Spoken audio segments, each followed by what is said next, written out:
Today I'm going to talk about a problem we have at Airbnb.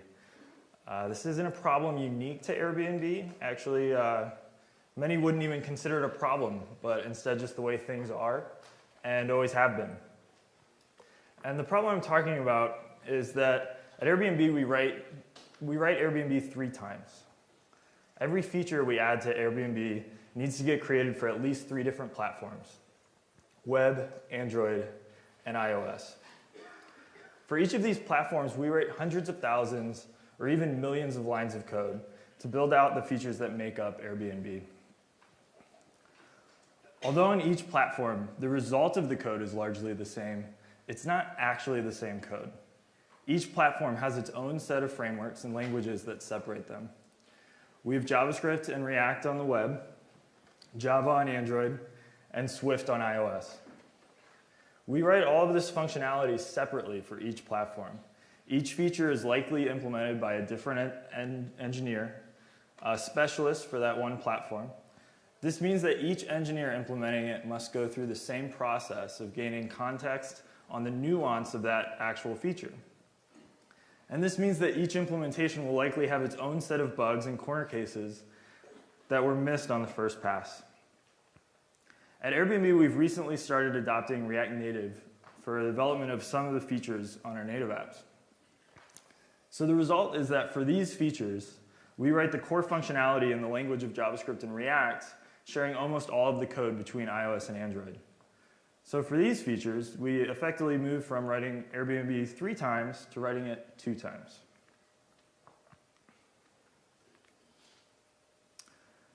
So at this stage, we see that we're in a fundamentally different situation than before.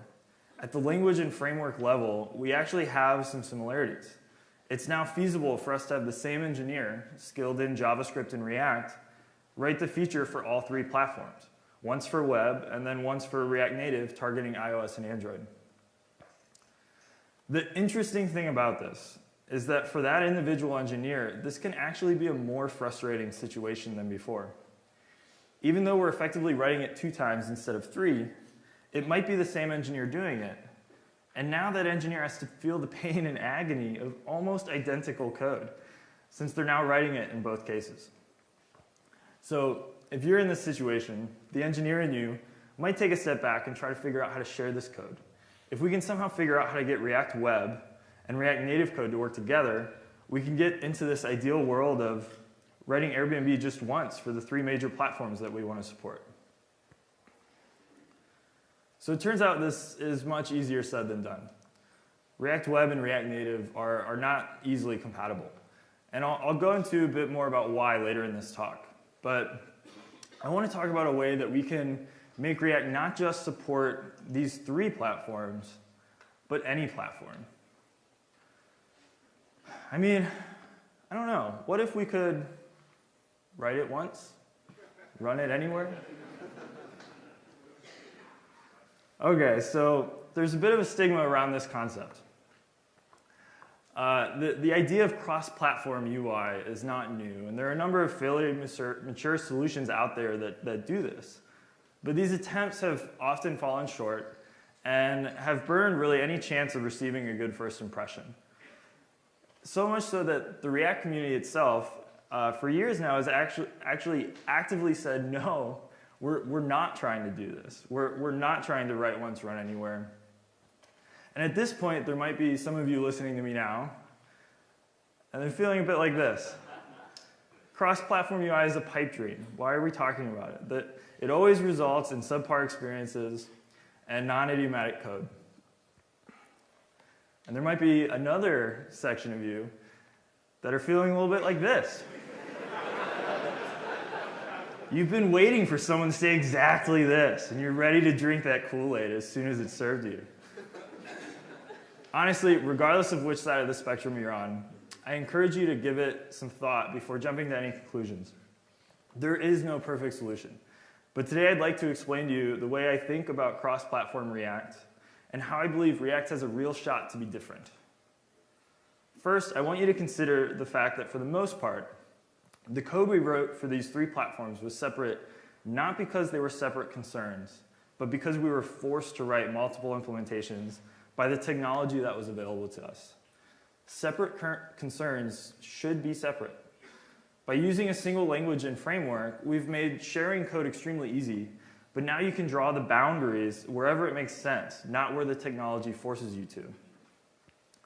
So consider for a moment a world where every platform had one paradigm for creating UI and one ecosystem of mature cross-platform libraries, components, frameworks, and best practices. And ultimately, the goal is for code to be portable. Portable between any platform. Code that needs to be optimized for a specific platform or things that require platform-specific implementations can be easily accounted for. We don't want to have to write one single code path for all platforms or develop for the least common denominator. We want to share code that is the same easily and not share code that needs to be different. So this sounds great, but how do we get there? Can we actually make a React ecosystem work this way? I think we can, but to understand how React fits into all this, let's take a look back in time at React's history. So React started getting used at Facebook and Instagram all the way back in 2011. In March 2013, it got open sourced to a lukewarm reception. React was so new and different that the benefits weren't understood at first. Over time, the React community grew and grew, and it's now become one of the most active tech communities that's ever existed. And then 2 years after the initial open sourcing of React, React Native was open sourced. This was a huge shift for the whole community. Until this moment, virtual DOM was essentially just a buzzword that people thought had something to do with performance. React Native woke people up to the fact that React decouples building a UI from the underlying platform. React Native took advantage of this and utilized a React paradigm for building UI on two new platforms, iOS and Android. This really opened people's eyes. What other platforms could we do this for? This ended up being exactly the catalyst that was needed to get React on other platforms. Later, we saw React Native Web get open sourced, which allowed for people to use React on the web with an API identical to React Native's. Following that was React Native for macOS, React Native for Windows, React Native for Ubuntu, and even React Native for VR. So we see that React is already being used to target as many as 8 different platforms. Is React already cross-platform? Sort of. React certainly can target a lot of platforms, but none of them are compatible with one another. To show you what I mean, let's take a look at this hypothetical React component. Right now, the only thing this component depends on is React. And React doesn't really assume any platform, so it's cross-platform. But let's assume now that you want to allow for multiple children or you want to do some sort of styling. If you were using this in a web-based environment, you'd maybe wrap the return value in a div, give it a class name. React makes adding and creating HTML elements extremely easy. But now, in this moment, we've lost all platform compatibility. Div and class name are web specific. In reality, we should be thinking of any HTML elements that we're using in React as an implicit dependency on React DOM. Easy to write HTML elements in React were like the gateway drugs of React. Without them, moving from the pre-React world to the post-React world would have been too big of a shift. The cost of that, however, is that most of the React ecosystem today is implicitly dependent on React DOM. So with that said, the situation with React Native and friends isn't actually any better. As soon as we want to do anything in this component, we end up having to take on an explicit dependency to React Native, even though there may be other libraries with almost identical interfaces. Without a proper dependency injection system, our code has to choose one of the two. So in a nutshell, cross-platform React needs to solve this dependency problem. We need to agree on what the fundamental components are and what they do. So let's give it a shot. Let's standardize on a minimal interface or set of APIs that allow us to construct meaningful UIs and make sense across all platforms. I like to call these primitives. So where do we start? What are React's primitives? It turns out React Native has already done a lot of the heavy lifting. React Native was built for both iOS and Android, and to do that, they built a couple of really good general purpose primitives that had to work well across the two platforms. And because of that, they can also work well on others. As we saw, many libraries and other platforms are popping up with React Native-like interfaces too, so this is maybe a good place to start.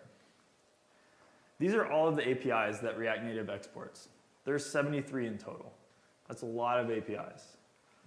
Most of these APIs are somewhat specific to the mobile platform, and many apps don't need them at all. For ecosystems that aren't React Native, this is a huge API surface area to keep track of and take on as a dependency. One thing I noticed is when I built out Airbnb's component library for React Native is that I only ended up using a handful of these APIs to create virtually the entire library. In fact, I only really ended up using these 7. These modules are the basis for what I call the primitives.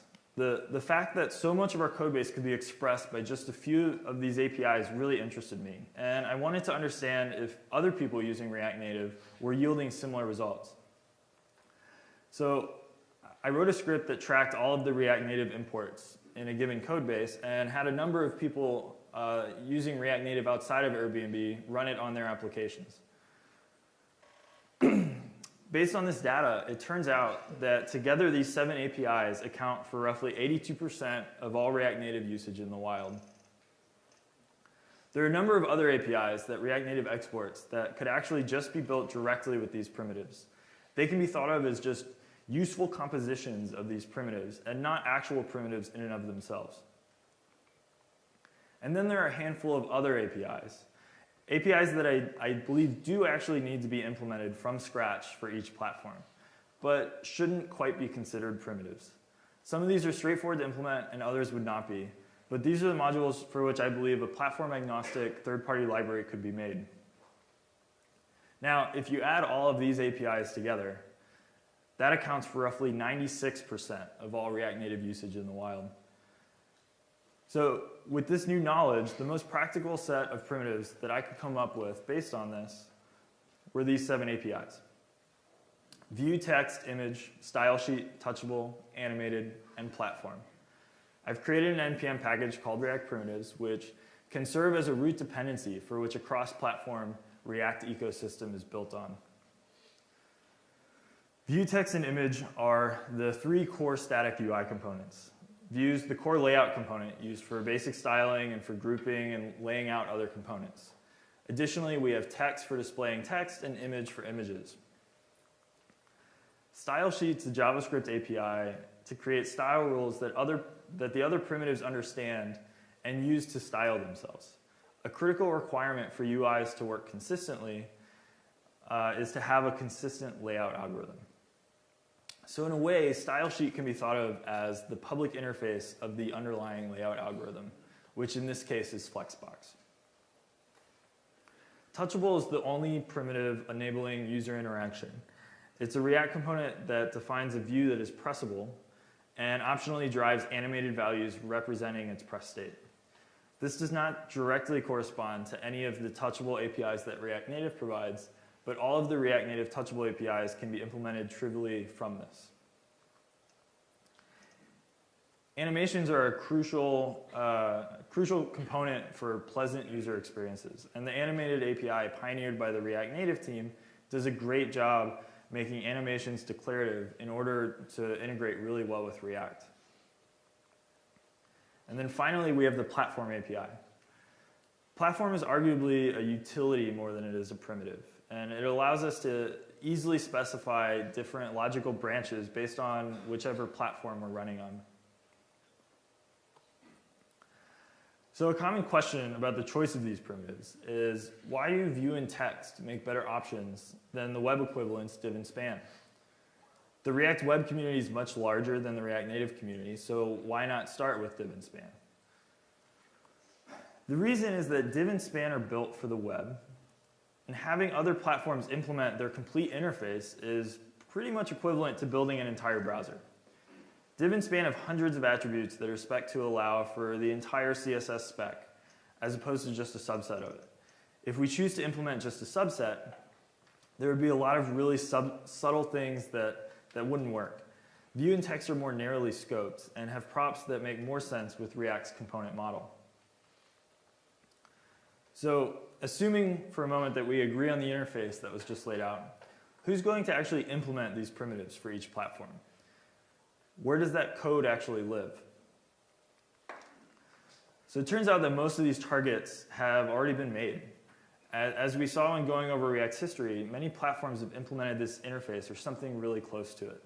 Many of them live in separate repos and have separate maintainers, and that's okay.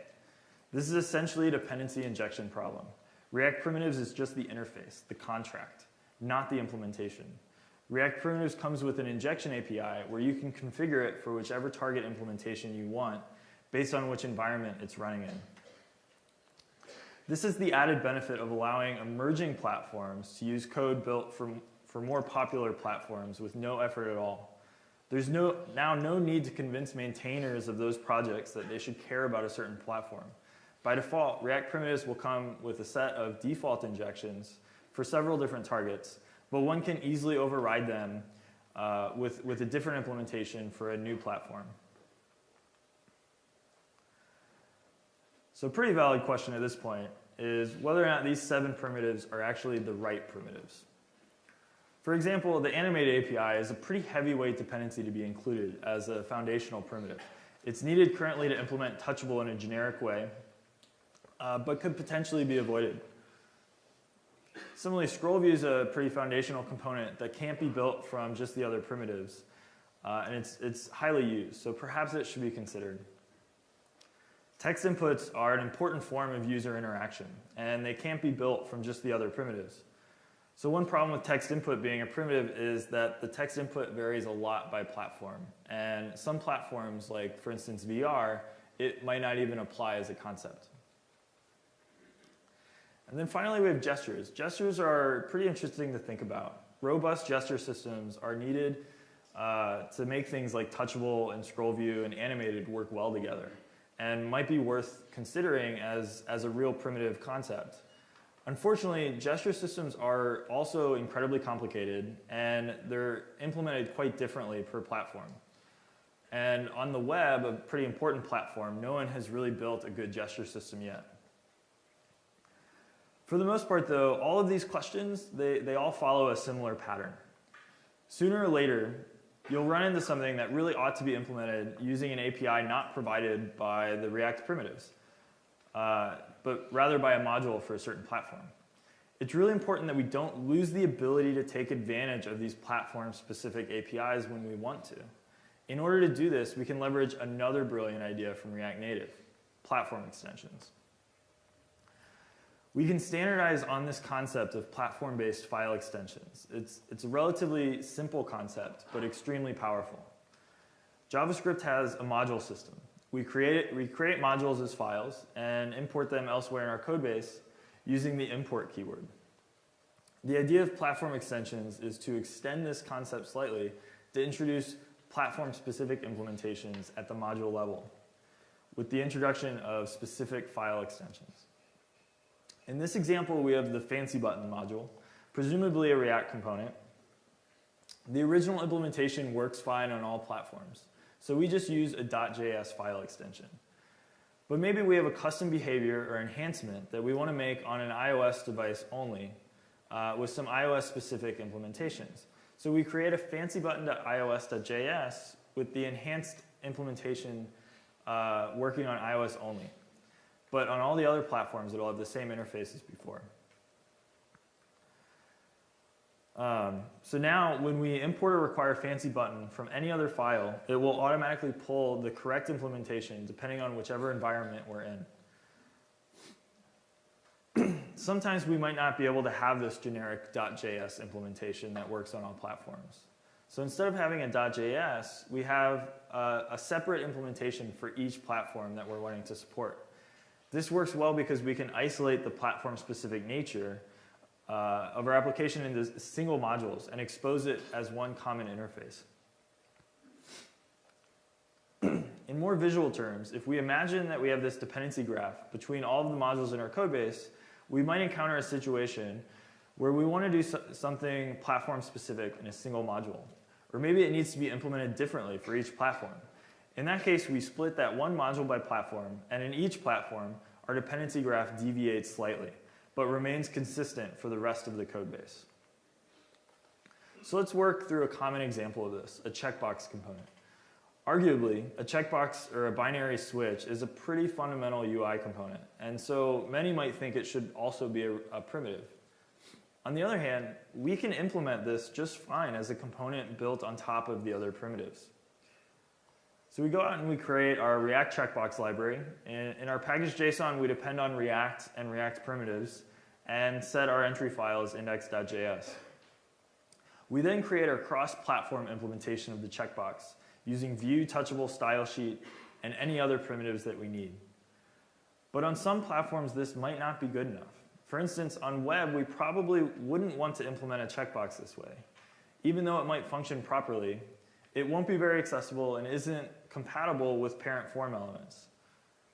So instead, we create a checkbox.web.js with an implementation optimized specifically for the web. We still use React primitives for things like styling, but we might actually render a standard HTML checkbox input instead of a standard touchable. There would be a lot of additional things we'd have to do to create a real production quality checkbox component to handle all of the different cases. But the main point here is that you're able to handle any platform-specific concerns in this file. Then the last piece would be our main entry file, where we simply import the checkbox and export it as our library's main export. This ensures that the proper file gets resolved for each platform. There are huge ecosystems around React and React Native right now, but they're isolated from one another. Converging on a set of primitives could allow for these two communities to unite. By having an ecosystem of mature, cross-platform libraries and frameworks built on top of primitives, new and emerging platforms are able to immediately leverage them. This does not need to be limited to only things that can be built with the React primitives module, and can extend into far more interesting use cases by taking advantage of this platform extension technique. As an example, let's consider charting. Charting is a very complex problem, and building interactive data visualizations is complex no matter which platform you do it on. Luckily, a couple of standards have emerged.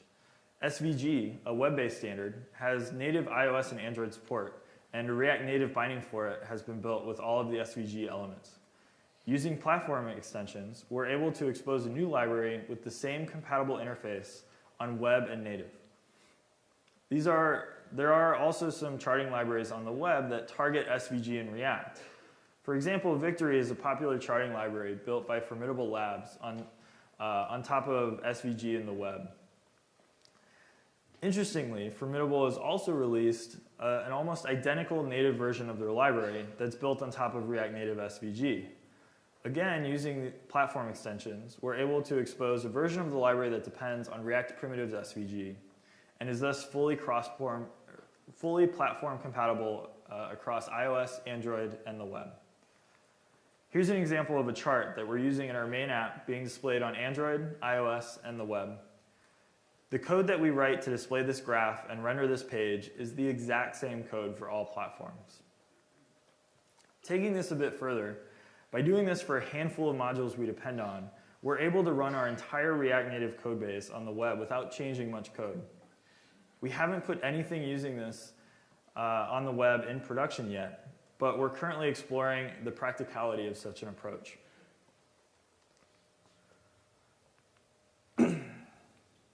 Oops, sorry. So, as I get closer to the end of this talk, I'd like to ask a simple question. What comes next?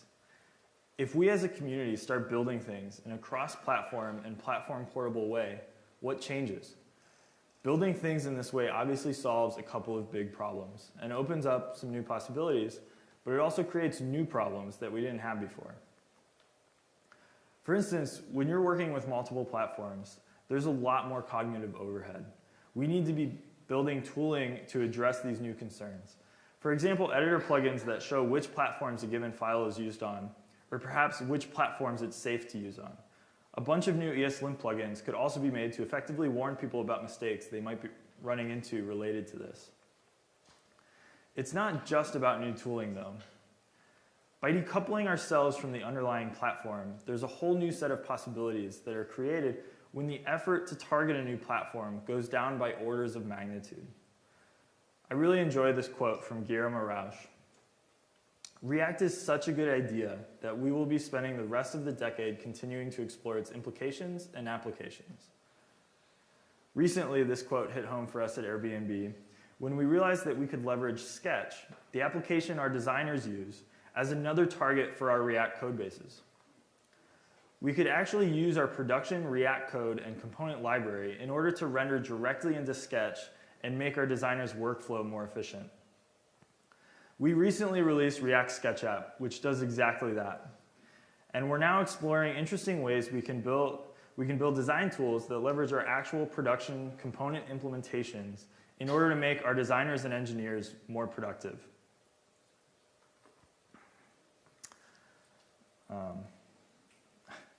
So the video you are seeing here is of a Sketch plugin we've been working on internally at Airbnb. Here we're leveraging React components that were initially targeting just React Native and are now rendering a component picker and previewer inside a web view on the left-hand side using React primitives and React Native Web. Those components are then dragged and dropped into Sketch on the right-hand side using React primitives and React Sketch App. So in other words, we're using a single React codebase rendering to two separate platforms to create designs for a third, fourth, and fifth platforms that we know will be accurate because they're leveraging the exact same code. Without having our component code automatically targeting all platforms, doing something like this would be completely impractical. So in addition to designing interesting new design tools, by having more and more of our code be platform portable, we're able to more rapidly investigate newer platforms. For instance, VR. So obviously this is a bit of a silly example. You wouldn't actually want to create a VR experience like this, so please don't do that. But I think it actually shows the power of portable code. Although VR has a wildly different interaction model than web or native mobile, there's still a lot of potential for sharing smaller components and UI elements that are expected to be rendered as a two-dimensional surface in VR. Whatever the next platform may be, I'm willing to bet that someone will be using React to render UI in it. And wouldn't it be nice if when you start to work on that platform, all of your existing code was immediately compatible with it? So I wanted to give a special thanks to Nicholas Gallagher for his excellent work on React Native Web and for collaborating with me on React Primitives. I'd also like to thank John Gold for the great work that he's done on React Sketch App and for many long discussions around the primitives. The next time you're creating a JavaScript library that depends on React, consider what additional dependencies you're taking on, both implicit and explicit. Consider whether or not it would be compatible with all platforms if you depended on React primitives instead of React Native or React DOM. Consider whether or not a simple platform extension file would make it work on more platforms than you originally targeted. Together, we have the potential to create a true cross-platform ecosystem. Thank you.